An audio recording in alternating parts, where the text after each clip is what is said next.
سلسلة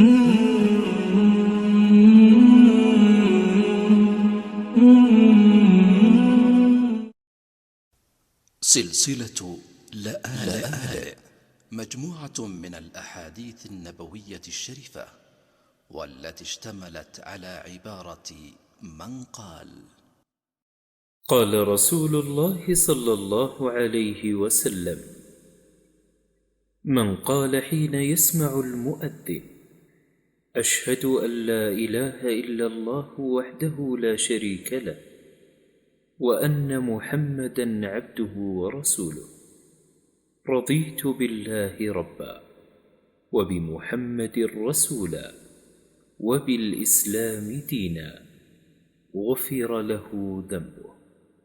رواه مسلم.